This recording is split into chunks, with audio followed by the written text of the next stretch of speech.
Good afternoon, my fellow yogic travelers. I'm mighty glad to be alive today, and I hope that you are too, as we continue to live, laugh, love, learn, linger, and live the life we love. So one of the things I love to do is to talk about the difficulty and the challenge of accepting joy in your life, considering the amount of suffering that exists within each one of us at a personal level, and then what I always refer to as the nightmare of history, the catastrophe of existence itself. So one of the things that the Awakening Joy Masters would say is, as we cultivate the habit of being grateful, the mind naturally comes to rest on the goodness that is in our lives. Remember, the amygdala will always find what's wrong. What's wrong is always available. But you can't force gratitude. If you try, it'll make you feel frustrated, like you'll want to close down. Don't tell me I have to be grateful for anything. Right? But when you realize there are so many people in your life that helps you to live and thrive, in fact, the list is nearly endless once you really start getting into it. So think about how grateful you are for these people in your life and express your gratitude to them when the opportunity arises. It's really simple. Now, the Buddha would also say something like this from his, my note says, the Mangalam Sutra, if you want to check out this resource. This is his discourse on blessing. To spend time in the company of the wise and to honor those who are worthy. That's a blessing. To live in a place that's good for you and to do good deeds so you keep on going in the right direction. To be well educated, to develop your skills, to train yourself in discipline, yogic discipline, and use your words carefully and beautifully. To take care of your mother and father, to cherish children, and to engage in a livelihood that's harmless. To give generously to others, to deliver integrity, to care for those who you come in contact with, everyone who you consider your family.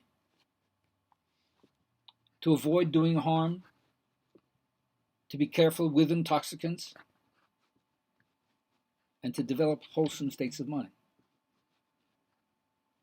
To be respectful, humble, content, and grateful, and to regularly bring spiritual teachings into your life. To be patient, open to learning, to be in touch with people on a spiritual path, and to discuss spiritual teachings. To delight simply in a holy way.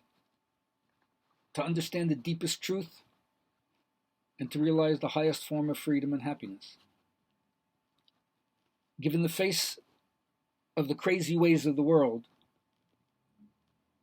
to have a mind that studies and is free from sorrow, shame.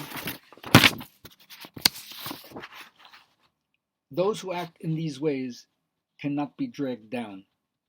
Everywhere they go, they find well-being.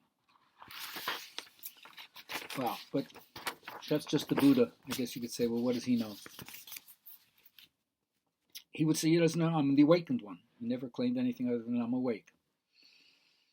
So, when you get flooded by archetypal energy, if your boundaries are weak, you can't contain it, and you try to act it out.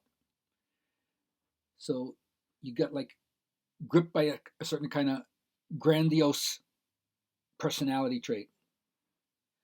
But when you act it out, it also makes you crazy.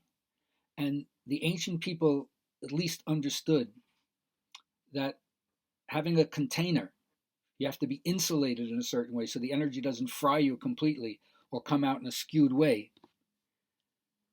That's what all ritual practice was for, and that was the importance of the elder, somebody who had steeped their life in whatever their living mythology was, and now was ministering from their long experience some kind of wisdom to pass on as a transmission, and to make everybody capable of doing that with all the other people who they meet as well.